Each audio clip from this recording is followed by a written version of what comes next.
There we go. Says one person will be removed from the meeting. Well, they'll rejoin. There we go.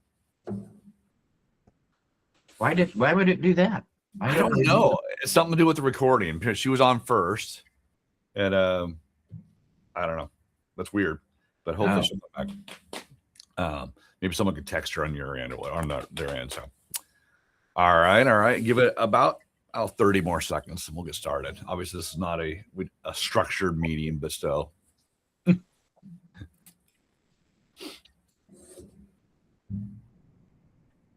I'm also doing some individual invites, some agents that are transferring or switching over to HomeSmart, even this morning. So we're kind of inviting them to join the coffee chat meeting, if they will. Okay. Well, good morning, everybody. I'll try to make this. There's Carolina. Perfect. She's back. You got it, Carolina? She's frozen. There you are. I see you.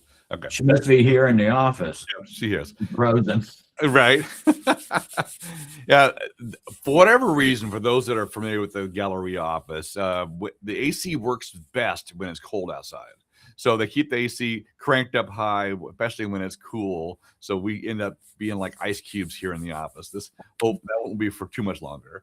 And of course, in the summer, when it's really hot, sometimes it doesn't work at all. So but there's all of that.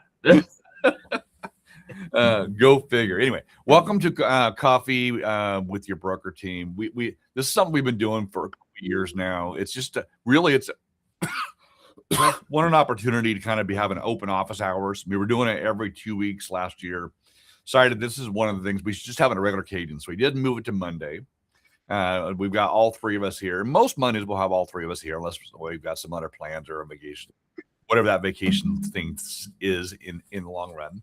But this, I did this before at my previous brokerage. I'm sure Don did something similar at his previous brokerage and Raul as well. The idea is this is open. And oftentimes we brokers learn more from you agents, from your questions or what other agents are doing. So this is like unmute yourself, ask a question. We'll answer to the best of our knowledge or pass it around, and we'll share from other agents. And this is really the blessing of this is sometimes Grace may be doing something in the Woodlands that we go, oh, that's good. I didn't think about that. Or Carolina or Janet or whatever that are on a call. So this is really about scenarios you're dealing with, contract issues, questions you may have, that it doesn't rise to the level of calling the broker line or an email per se, but something maybe you're thinking about.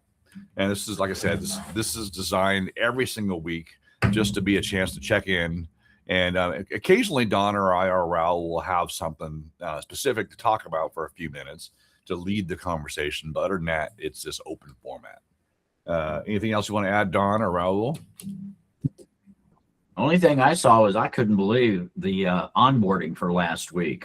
What a great week for onboarding. Yeah, it was. We're moving lots and lots of people over, thankfully, which is great. A lot of great agents. I think it was 71. 71. I think I saw 69 last time I looked. So 71. That's impressive. So yes, and they were on standby. Just from the track perspective, they were on standby as well, and agents coming from other firms as well, just on the waiting. I've seen this too, and for those that came to us from Realty Associates, and we've seen a lot of referrals from other companies by Realty Associates telling about how great their experience has been with HomeSmart. So it's been really nice to see in the last couple of weeks too. Obviously, we're at the beginning of the year.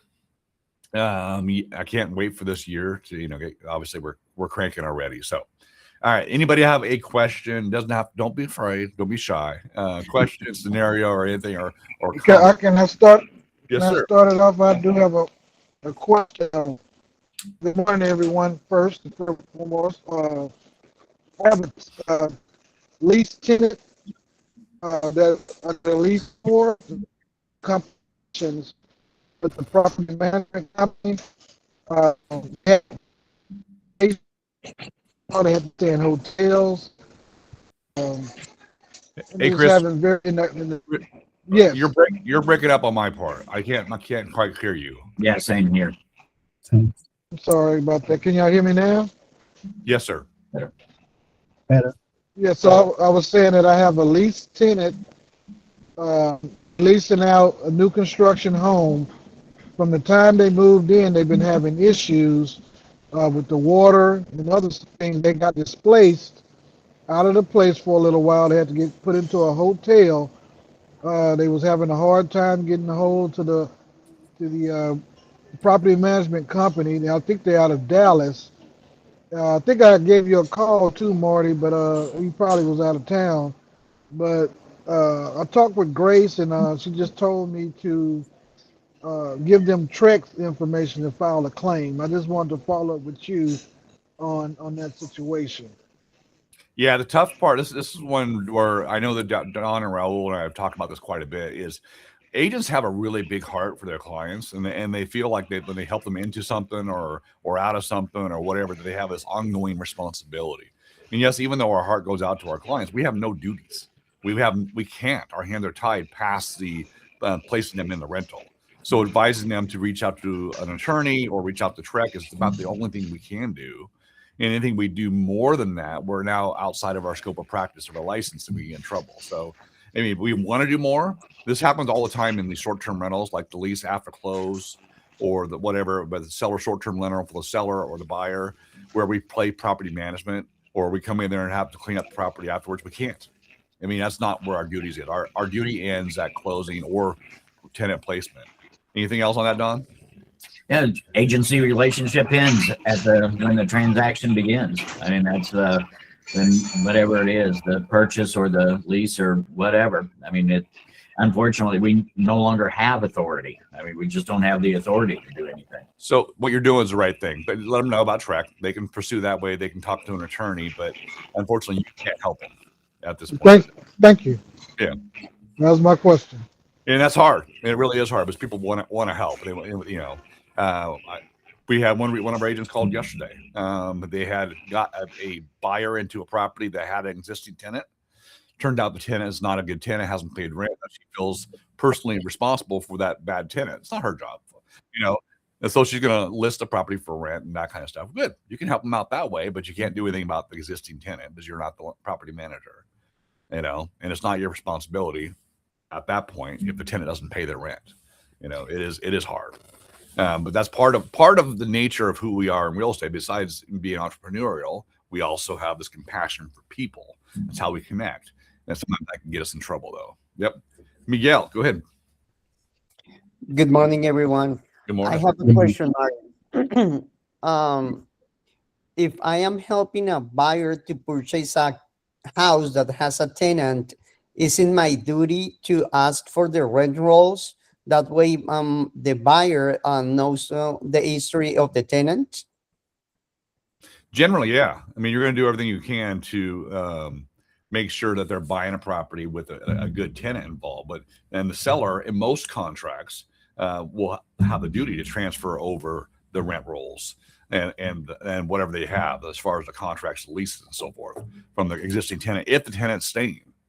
So you have some of that stuff, but our licensure, and this Don can correct me if I'm wrong on this too, is you can request it, doing your due diligence on behalf of your client at their direction, but you have no duty to investigate further.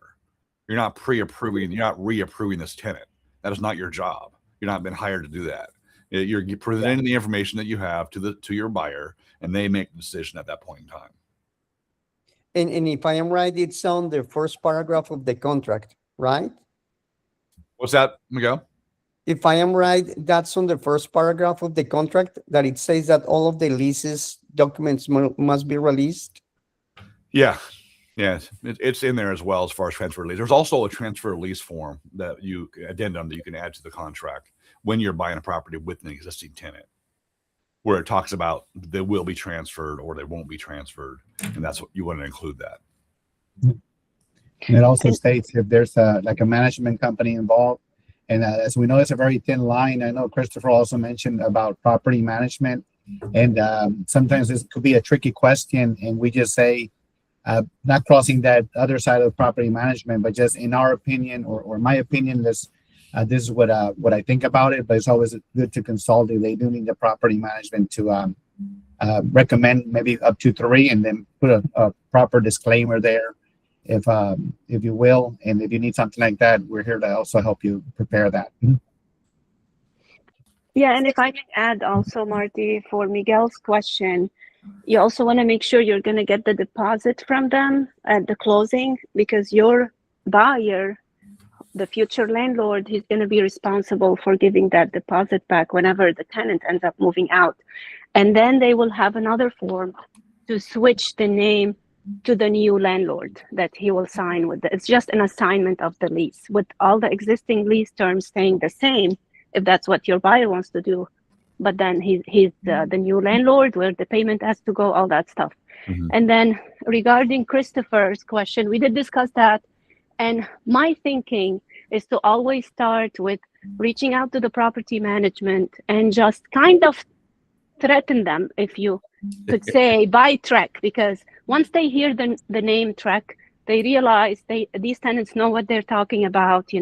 Let's try to fix things first. You always want to try to fix things and then just direct them in Yeah. different avenues. This is one. I think you're 90% right there, Grace. I say 90% because be careful on how you direct your clients. It's them calling Trek, not you.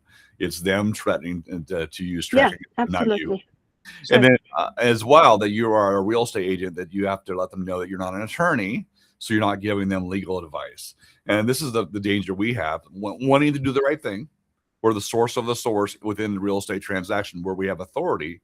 As Don was saying earlier, at this point in time, any of us don't have any authority. We have no signed agreement with these tenants. And so anything that we would do as far as advice is like, this is just based on my experience. You could try this, you could try that, but I would talk to an attorney, because I'm not an attorney. I can't give legal advice. So Sure. Yeah. I know you know that, but it's just, that's why I reiterate for everybody else that that's that conundrum. We do legal things, but we're not attorneys, right? We have a very narrow defined area where we practice, that where we have that fiduciary duty, and we're held to that level of an attorney. Outside of that, we don't. Good job. Next. Anything you want to add, Don? Only on Miguel saying, and it's really, it just ties on to what Grace said about deposits being transferred over. I've never seen any language that says anything about fees that have been charged, like pet fees and things like that. I've always requested those too, because if the original landlord thought that there were going to be some need to clean up a property, maybe repaint or whatever because of pets, I request not just the deposits, but also all fees, all pet fees, or any other type of fee that was paid to the landlord by the tenant, that those should be transferred to and become the property of the buyer. That's super smart, because oftentimes the pet fees are non-refundable. They don't think of them as a security deposit. They think about Right. them. Something that's already been spent, if you will. So that's really smart. Okay. Anything else? Leases, sales, contracts, listings.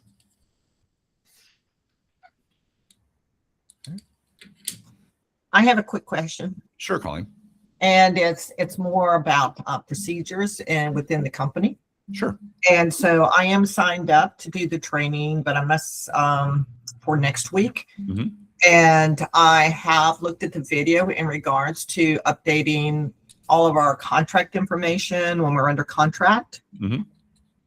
Is there a person that if we have a question that we can contact about our contract that's that's been uploaded?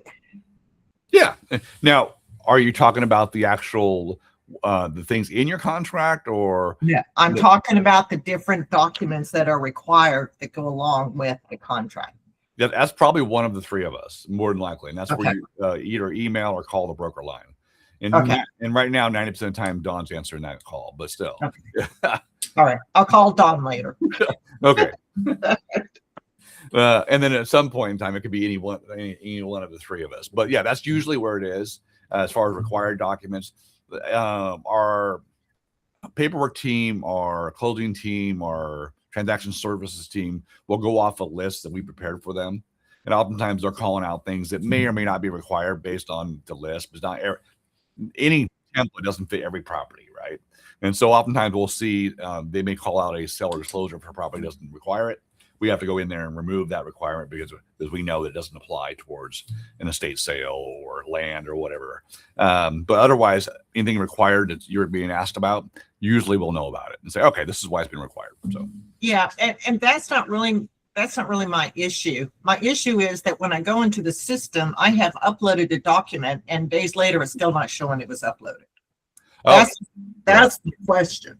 Yeah. And so I find myself uploading a document again, but I don't know if I'm dating them with my documents. And sometimes or if they really need it.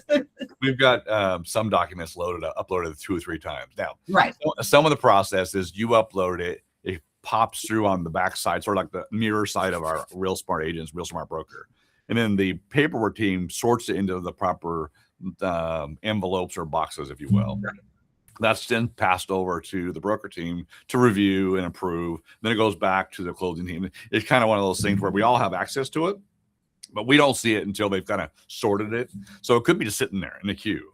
And then we get to a broker queue. We have a team. Usually it's Cecilia and then us as backup reviewing documents. So sometimes it's just waiting on us to get to it. I'm sorry, but Okay. I just want to make sure you are seeing the documents. Yeah. And like I said, sometimes I'm not sure. I mean, I thought I uploaded it, did I not? And I have a check sheet that I now use, but Good. There are times now too, and call us if you're concerned, obviously the broker line. But there have been times when I've been on the call, let's say with Yvonne, and Yvonne has uploaded documents on her site and we don't see them. They're just not there. They're in the ether somewhere. And she uploads them again and they finally show up on my side. So who knows? Occasionally that is the problem, but most of the time it's just they're in a queue somewhere.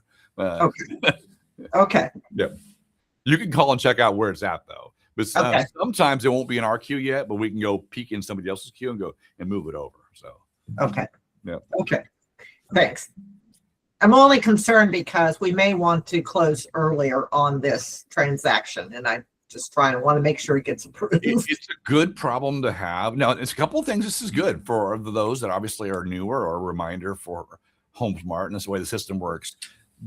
They've set it up so that they will automatically send out a CDA or a commission statement to escrow 5 days before your closing date.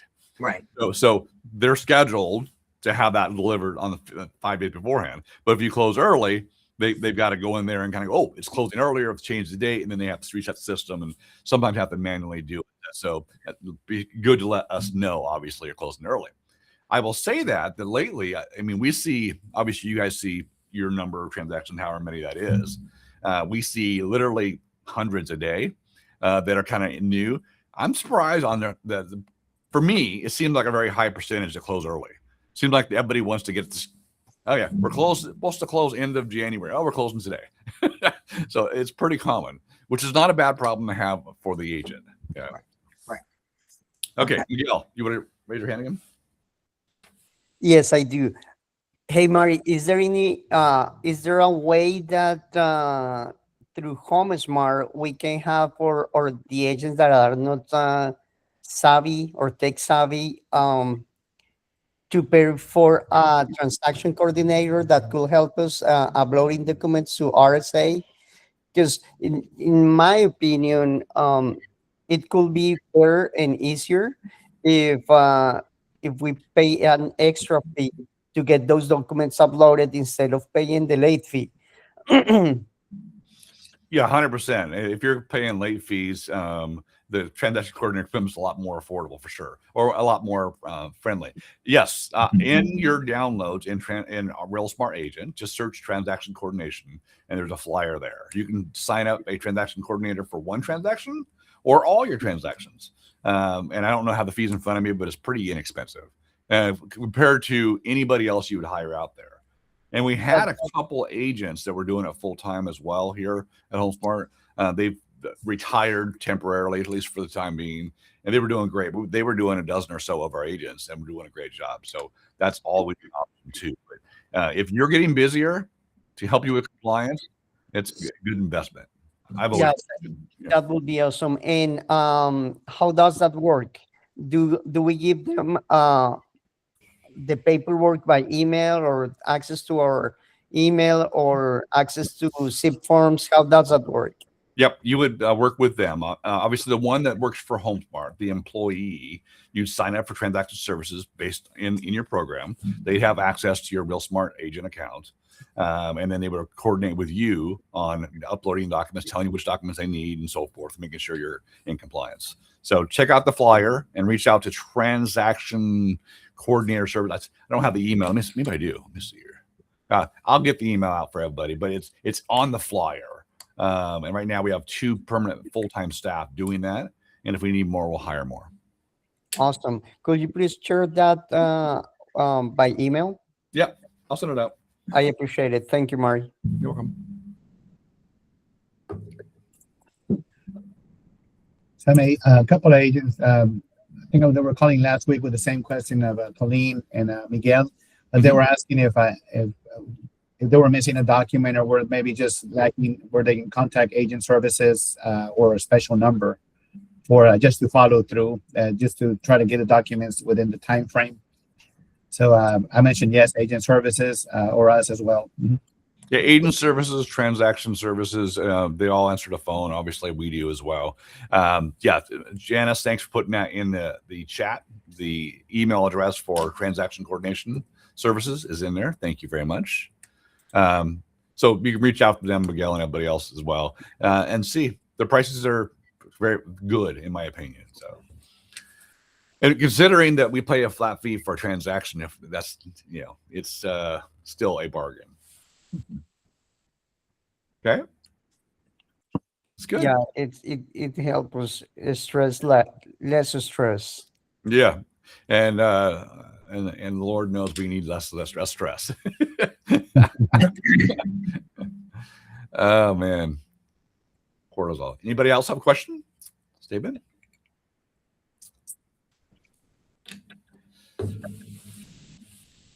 I have a statement. Yes, go ahead. I was trying to unmute myself. I just want to thank Don for the form he told us about last time, the one that summarizes the transaction important dates and timelines. I looked at it. I used it last night because I used to put all that in an email, and now it's so much better and more professional. If you haven't looked, I did not know this form was released or even existed. Thank you so much, Don.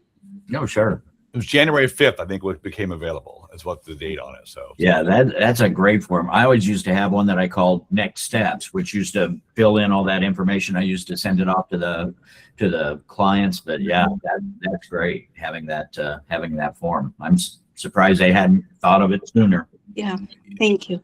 I'd always done this with all parties as well. Like, here's where our execution date is. Here's when inspections are done. Here's when the option period's up. Here's when blah blah blah all the way down, and get the other agent to agree to it, and all the clients to agree to it. It wasn't an addendum, but it was like, here's my math.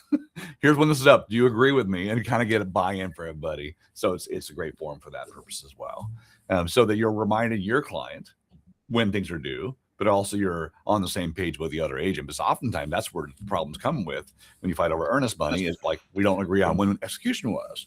We don't agree when the timeline was up. So, yeah, good.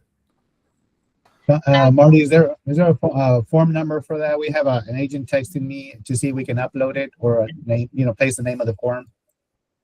Now, let's see. Don can pull it up there in Texas. Yeah, I'll pull it up. Okay. For some reason, I'm thinking 1958, but don't quote me yet. Nah, yeah, if you're right, it'd be great, but I don't think It is 1958. There we go. Look at you. All right. Didn't sound right. Yep, you're right. Damn. All right. And they said the mind was the first thing to go. That's right. Was it the memory or the mind? I don't know. One of those things. Yeah, right. I don't remember. Oh, must have been memory. Must have been memory. Here we go. All right, guys. Anything else going on? You have contracts going figured out? Any issues with required documents? We went over policy and procedure changes during our brokers meeting. I know I need to go. And then the biggest thing is they want to make sure that you are, and reiterate that as well. I know HomeSmart's putting a big emphasis on this too, because there's been a lot of lawsuits. We hate the word lawsuit because they're going around nationwide, but some of the things that have national implications are around the do not call list, the Spam Act as well, and of course the use of pictures that are not your own. That's always been an issue when it comes to like, hey, don't advertise someone else's stuff without permission. Don't use somebody else's pictures. And does it belong to the photographer? Does it belong to you? But now there's been a lot more large scale sort of actual winning lawsuits against agents that use somebody else's photos. So make sure if you're listening to Condo or if you're listening to something else, that you have the rights to use the photos you do. And of course, when you're using lists or doing direct mail or anything like that, reaching out to people, make sure that you've scrubbed those lists against the do not call list. Yes, Carolina.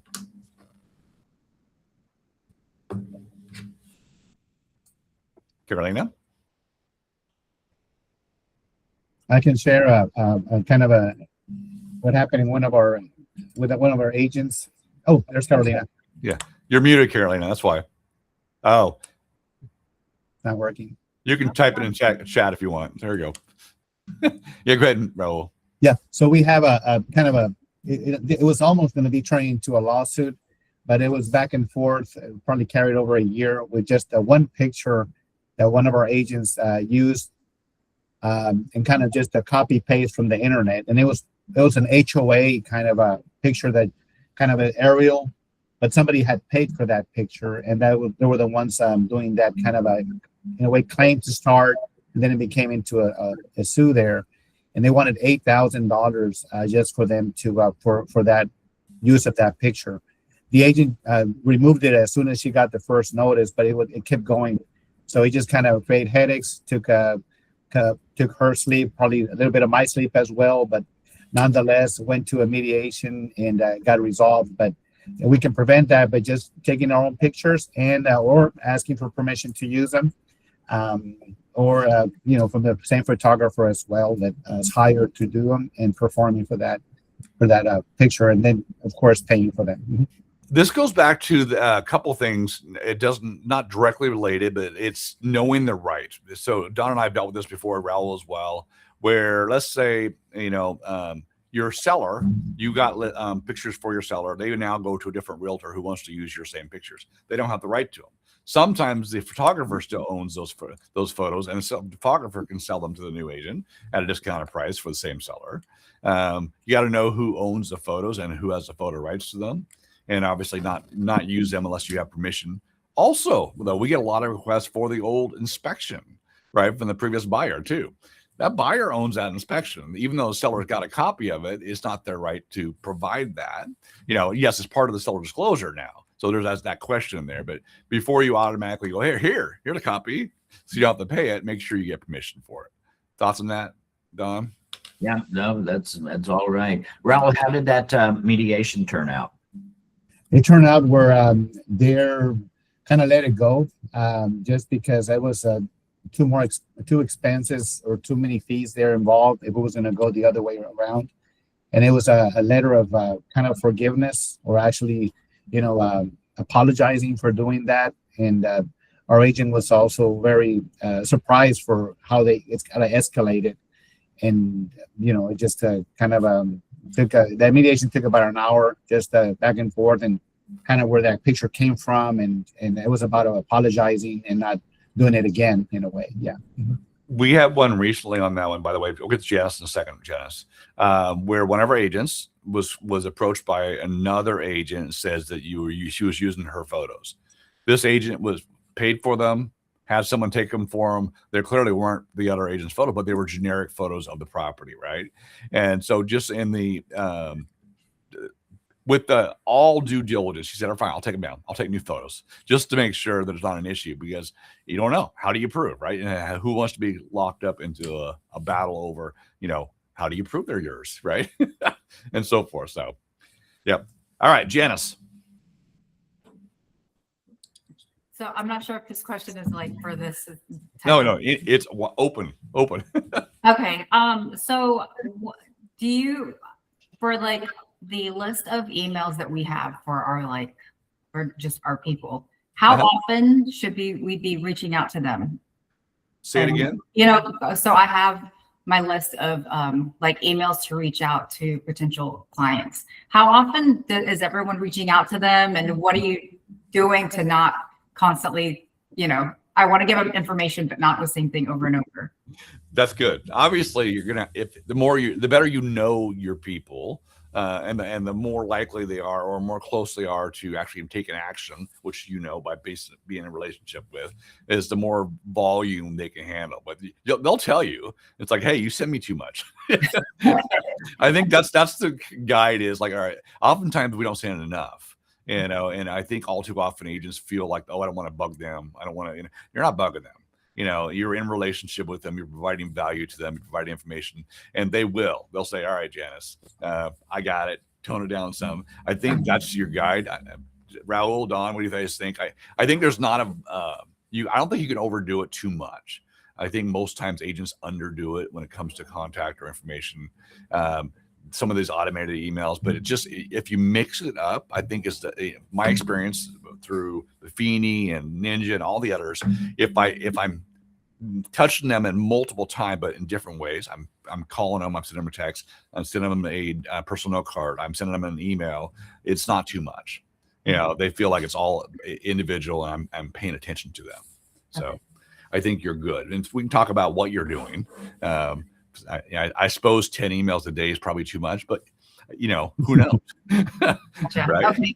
No, I thought she was talking about us communicating to you. So yeah. No. I wasn't sure how often I should be communicating to them. Okay.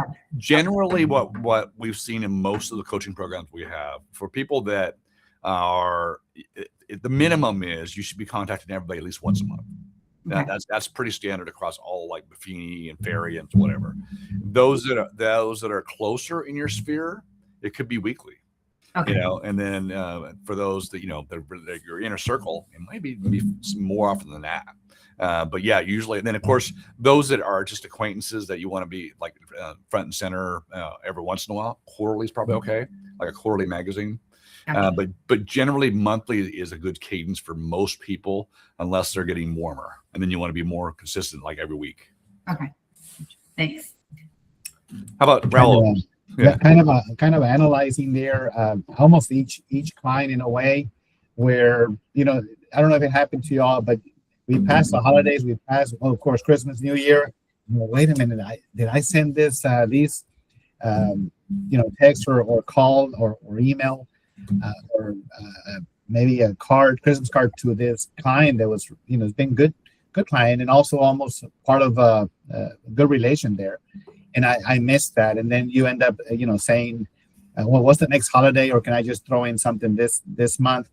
But yes, about analyzing the client also in different dynamics to reach out, but not too much where each one is a different kind of a factor of, different factors for each client, where you kind of know it just by putting yourself in their shoes. Like, wait a minute, is it 3 a week too much? If it's once a month? If they're busy, they're not. Maybe they're in the medical field where they might just check their emails maybe every day, but just pretty much for patients and not to the realtor. So about analyzing and following through, and just might just have that if it's a text or either regular text or WhatsApp, you'll see that kind of check mark where they received it, but they're not able to respond because they're too busy. But at least you're reaching out, and there are different ways to each one. I know for me, over the past, for 20 some years, it's that monthly thing is usually sort of to everybody. Everybody gets it. It's a magazine, it's an email, it's a newsletter, it may be whatever. And then you sort the database as far as like your A clients, your B clients, your C clients. I have A clients that are ones that refer business to me. So I'm in contact with them quite a bit more often, at least monthly, but usually it's, every couple of weeks, just checking in. Stopping by, doing a pop by, because they love to give me referrals, right? So you want to make sure that you're staying in flow with them. People that I may have done a transaction with 5 years ago, get a monthly newsletter, okay? Because there's something you're going to buy again, and if they start engaging with me, I'll start amping up that cadences more. But again, sorting your database is always good. Putting people in sort of buckets of your time's valuable. Where's my best time spent? You know, and it's been a while since you reached out to somebody. Maybe a text, maybe a card, it may be a coffee, depending on your time. Don, how about you? What do you do? You've been doing this for a while.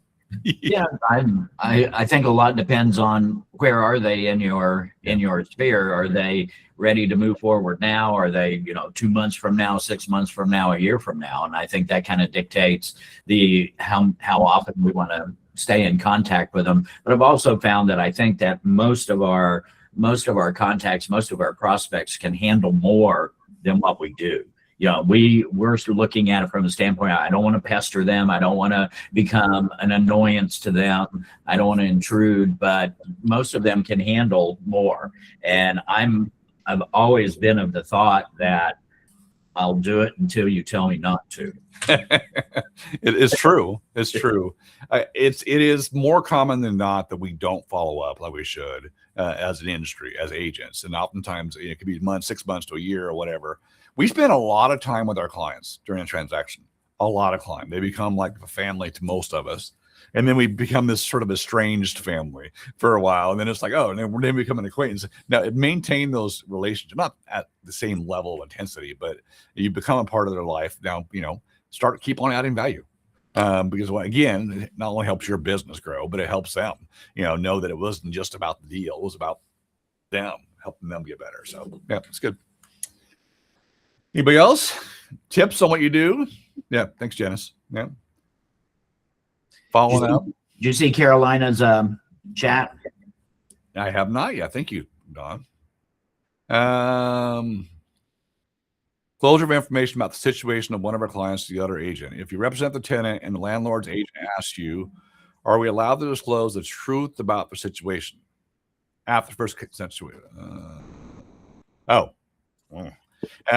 Disclosure. I think first you talk to your client that this is a disclosable thing. First of all, that you have to disclose it, but it's better if they disclose it. And they, in writing, obviously, this is most landlords will want to know if you've been evicted before, and then give the chance for the tenant to explain why they were evicted. I think that's always the case. And many of these disclosure things where you as an agent have a duty, your first duty is to advise your client, hey, I have a duty to disclose this. It's better if you do it because you have a duty as well. Whether you choose to or not, I still have to. Don, thoughts on that, or Raul? Yeah, I agree. If I'm reading the chat right, it sounds like it's something that she found out afterwards, after the fact, after they did the application, and then found out. I don't think the timing of learning the information is germane here. I don't think that's a determining factor. If the question's been asked, we're not allowed to lie to anybody about anything. If the question's been asked and the answer at that time was no, but now the answer is yes, I think you have to disclose it. I think you have to give them the information. And like Marty says, I think, contact your client, let them know this is something I've got to tell. Yeah, when it comes also for acting fiduciary, as far for your client, how far can you go of not covering in a way, but just holding on for that information if it's about transparency also within the other agent. It's like Marty and Don says, we have to educate our client that, whatever that we find out, and of course we have to disclose it, and we have to maybe sit down and talk about it and listen to what their needs are, and if that's affecting or not, if they're already getting behind on their payments, kind of doing the same pattern, now we have to probably disclose it because it's part of maybe of playing the right game for everybody. My opinion. Yeah, I know you do scenarios like this in class, right, Don, all the time about disclosure. And one that always got me, we have one in Washington, it's like Texas as well, but where the neighbor came up to the potential buyers and said, hey, this used to be a drug house, right? Well, it's hearsay, but it's still someone said it. So you have to pass it on. Well, the neighbor says, we don't know. We have no truth behind it, but there's a disclosable thing. Like you should investigate, make sure there wasn't no drug lab here, right? It is weird what, we are bound by, being transparent and honest. So, Yvonne. Yes, I have a question. I don't know if I'm doing something wrong with my SIP forms, but for some reason, the 1 to 4 residential contract that I have is still the old version 2024. So I don't know if that it's still we're still using that one or no anymore. I know that we have a new forms in January 5th. Where are you getting it? Where's the form coming from? Zip HAR? Zip forms. Oh, zip forms. Are you using a Template. thank you. I knew where you're going. Have you set up a Where I was template? headed. I was taking the scenic route to get there. Did you set up templates in your template? I set up a template, but when I what I do is I delete that, and when I add the new, I select and I add the form, they still have the same. Well, the good news on that, and we can all correct me if I'm wrong, Don and Raul too, is there's a new listing agreement, there's a new buyer tenant rep agreement, there's a new creative forms, there's a provisions to a bunch of others, but the actual purchase agreement has not been updated again since 2024. So you're probably using the most recent version. That's right. Yeah, all the forms that changed at the beginning of the year are all Texas Association of Realtor forms. Nothing, no Trek promulgated form got changed. They're all Texas Association of Realtor forms. Okay. So you're good, but then that's smart on the whole template thing. If you are using templates, dot loop, transaction desk, or zip forms, make sure you remove and create a new template with the new forms, because it will keep the old form in there until they remove them. So Yeah, they say they'll update, but they don't. And I looked over the weekend in HAR, and they don't have some of the forms have not been changed in HAR. If you're going to Forms Manager in HAR, they still have the old forms. So The Okay. good thing is, the Thank good thing is under SIP form, of course they have a support phone, call, 800 number or similar number to call for support. But the main thing is, if you're already using an old form that we think is older, you can always just do the search on the right side, and then for that same form, and you'll see the date on it. If it's already a newer date, just go ahead and delete that one, and it automatically transfers, auto-populates the information into that new form. So it's always good to if you have it, when in doubt, check, and even if not, just go ahead and just check if that form has been updated with the new date, and that's the one you need to use. Thank you. So I'll answer Carolina's question first, and we'll go to Israel, and then we'll go to Zavon. So Carolina put another question in the chat, says, when representing the landlord in a lease transaction where the tenant is unrepresented, is the listing broker entitled to the full commission by default, or must an amendment be executed similar to the listing amendment to reallocate the tenant agent compensation? Okay. The reason I picked that one first is this comes up quite often, is when you take a listing, the first line is seller or landlord, this is my compensation. This is how much I'm charging, the total amount. If a tenant agent or buyer agent brings a buyer broker, I am offering this amount of that towards a buyer or tenant broker. Yeah, the assumption there in the lineage is, yes, you've obligated the seller to pay the entire amount. If there is no other buyer agent or tenant agent, that is your commission. Now, oftentimes they'll want you to renegotiate, but the contract you're negotiating is you don't have to amend it, you don't have to change it, you get the full commission, because that's what you negotiated. You charge them whatever commission it was, whatever compensation, to list their property. And then part of that is your marketing efforts is to offer it to a cooperating broker. If there is no cooperating broker, you still earned your commission. Any comments, Don or Raul?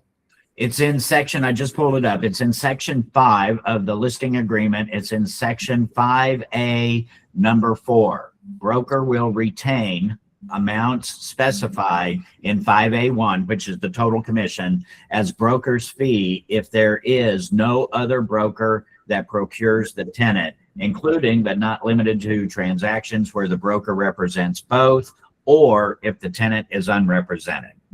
There it is. There you go. Yep.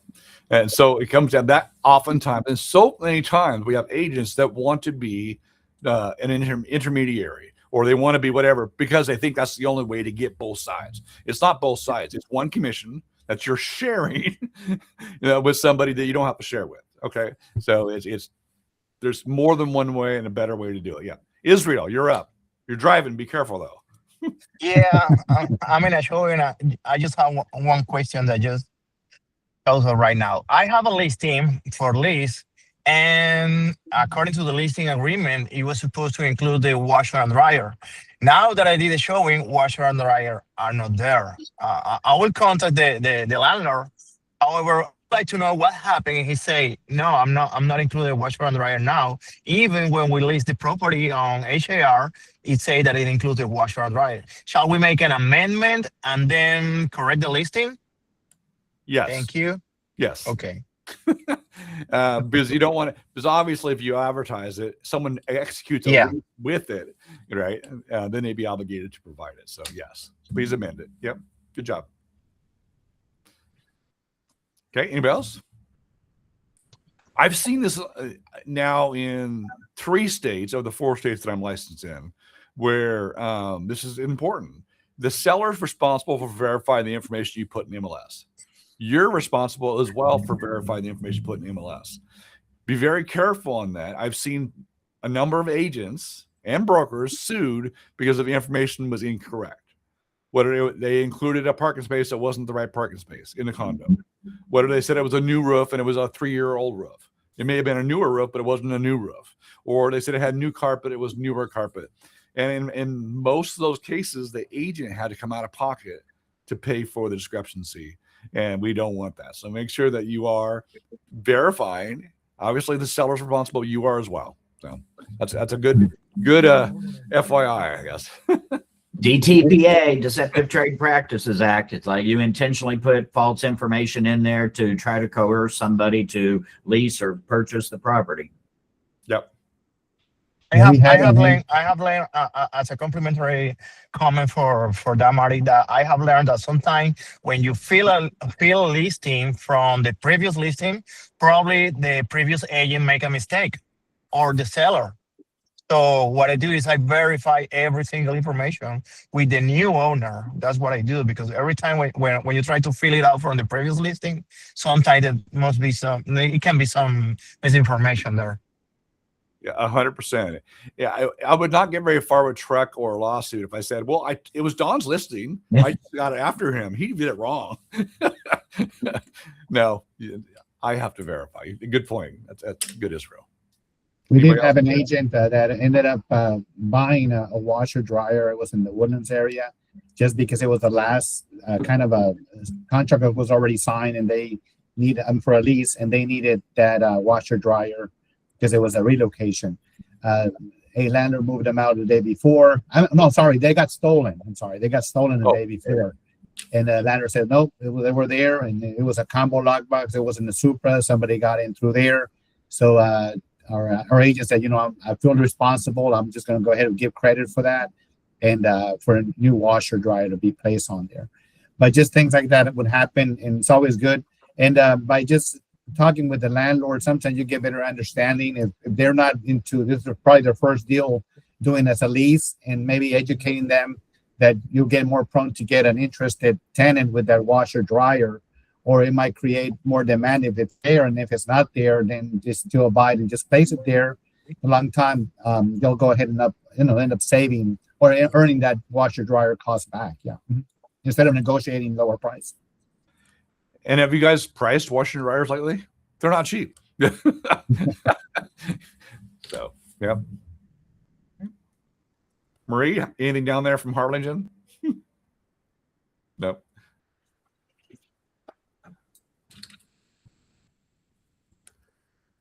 You're muted, Marie. I'm sorry.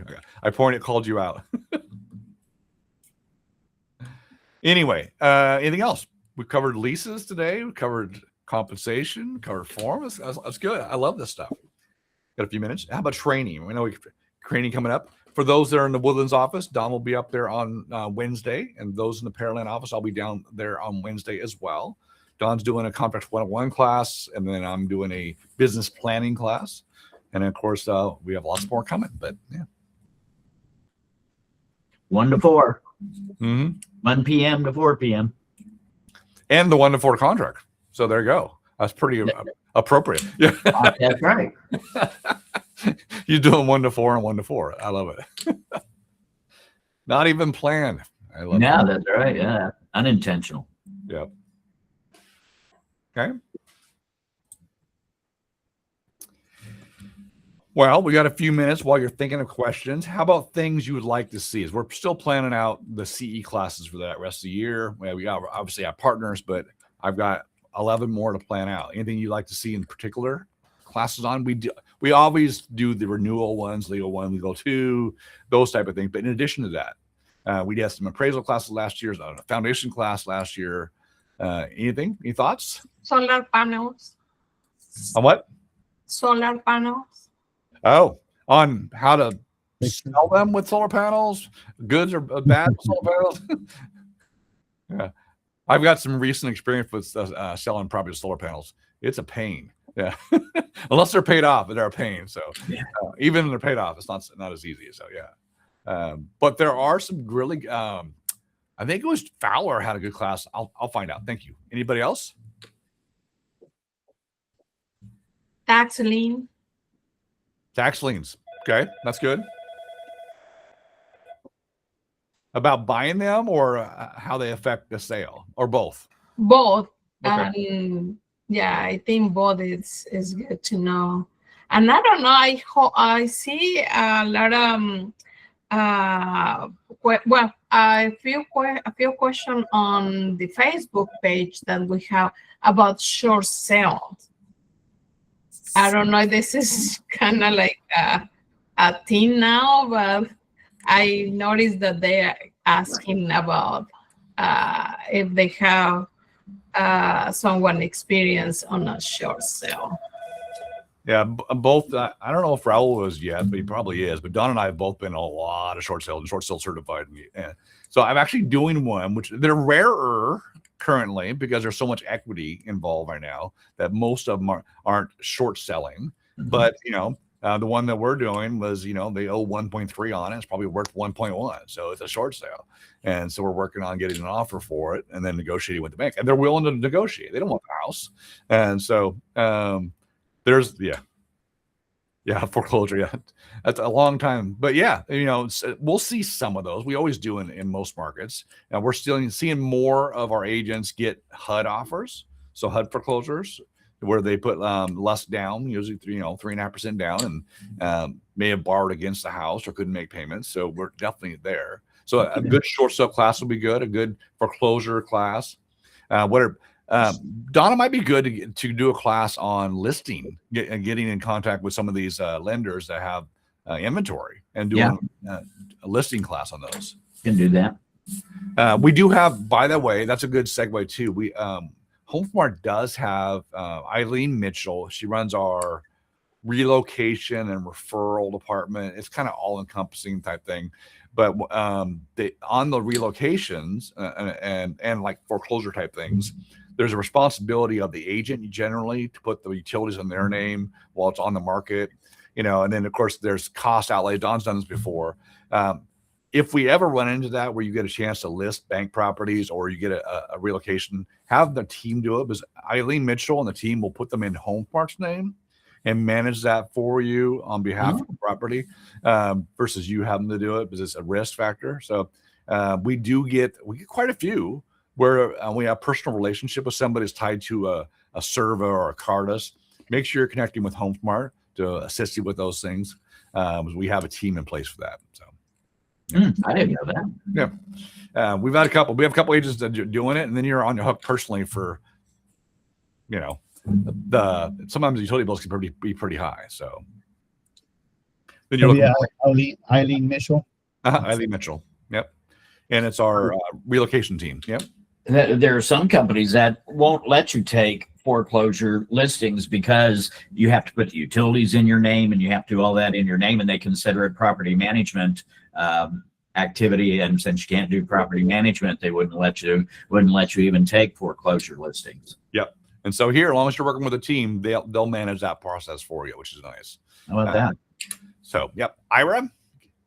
Yes, thank you so much for giving me time. I have a question about the tomorrow your class business planning with Marty. Yeah. And On I Wednesday. register, but do I have to receive an email or I have to show up in the class? Just show up. And this is the ones in Pearland.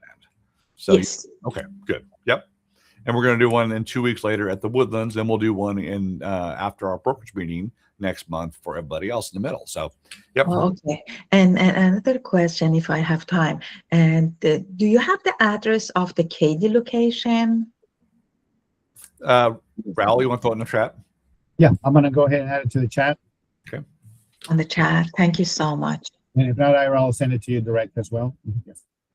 Wonderful. Yeah, and then on that too, I'm still waiting for an update on the permanent locations for Galleria and Katy, but still we have the temporary location. So, all right, Janice, you're next.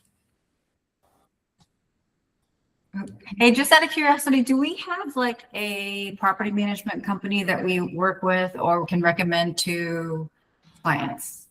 We don't. Now, we've got several that have approached us to partner with us or whatever. We're open to it. Okay. We've got agents that have left to do their own thing. We have a agent. I'm going to send it out again. Probably send it out this week.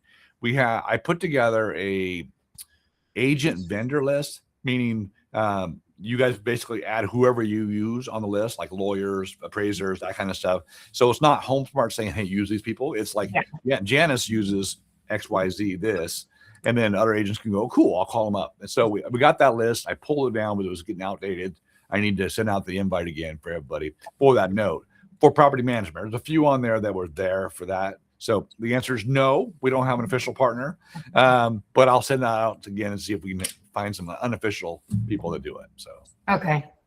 Thanks. So if I have a client who has a house and wants to list his house for rent, yep. I can do that and then just have him hand it over to because what he wants to do is rent that when he's moving to another spot, rent that one out and then purchase another property. Wonderful. So Yeah, I can do the transaction. Do the transaction. Yeah, but you can do the listing, the placement. You can help them with the purchase, sale. You can do all that stuff. You just can't do the day-to-day, month-to-month property Right, and management. I don't want to. So, okay. All right. Thanks. There are some property management companies out there now who have figured out that they get more business from real estate agents if they don't steal the client. Okay. Most property management companies that if you're going to send an investor to a property manager, you just as well kiss them goodbye, because since the property management company also has a brokerage arm, Right. and time to list it back for lease or decide to sell it, that they're going to take care of it. But there's one that I know of, and I think they still do it, called RPM, Real Property Management.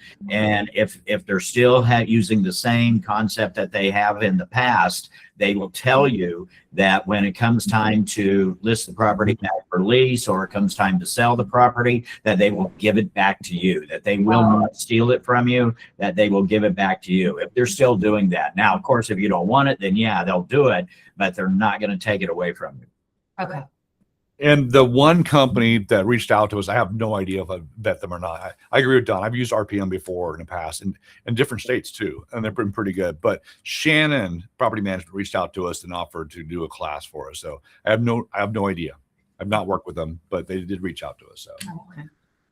they seem pretty legit, but who knows, So it's not an endorsement with someone. There's a very thin line when it comes to that, but it also depends on your client if they want to go with them and just relist the property with them. But always you can clarify that or make it clear in the beginning that if it comes for lease again or actually for sale, that you're the first option there, first runner up in a way. Yeah. Right. Okay. Mhm. Colleen, got a question? No, sorry. I see you in the center of my screen, so you're good. All right. Any last words, Don? No, I don't think so. I got information over the weekend and this morning from 3 different lenders who were saying 5.99% conventional 30-year fixed. Nice. Mhm. And $2 a gallon gas. We're good. All right. I love it. Raul, last words? I'm probably going to go outside the grid a little bit just for this kind of news or CAR is coming up with a Spanish kind of a class, and it's for commercial, introduction to commercial. Yeah. Yeah, on I think it's on the 15th, and it's free actually. So you can sign up, and it's the whole information about in the commercial world intro for free.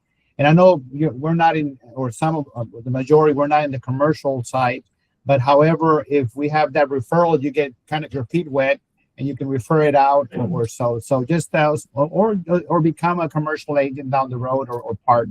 So just FYI, it's on HAR. It's under a commercial kind of section there, and you can actually sign up for free. Very good. I've taken all of the tax classes. They're really informative. And I found that on the tax classes, one of the cool things they do is they share the contact information of everybody in your class. So I got a list of about 40 commercial agents I'm still trying to recruit, right? But they're really fantastic. And of course, to your point, we do have a number of commercial agents here at HomeSmart that do a really good job, part of HSI Commercial. And I know from a fact that they all offer a pretty robust referral fee for clients that if you want to hand them off to them and take care of them. Yay. So that's all I can say. I can't tell you what they offer, but it's robust. There we go. And then last word for me. Yeah, first one of 52. So 51 more of these to go, or 50, whatever, 50 more. No, I appreciate you all. It's going to be a good year. And obviously there's lots of changes. There always is in this business. But with 5.99% interest rate, that's okay. That's a positive sign. There's more interest coming up from buyers. Yes. I've gotten probably in the last week, half a dozen people that are thinking about moving to Texas. I'm like, oh, cool. All right. Well, I'm your guy right here. So it is time for change for a lot of people. So I think it's going to be a good time. So any last words, anybody else? Otherwise, we'll let you all go and I wish you all happy Monday. Marie, bye guys. Bye, everybody. Wish everybody. Bye, Colleen. Bye, everybody. There you go. Adriana.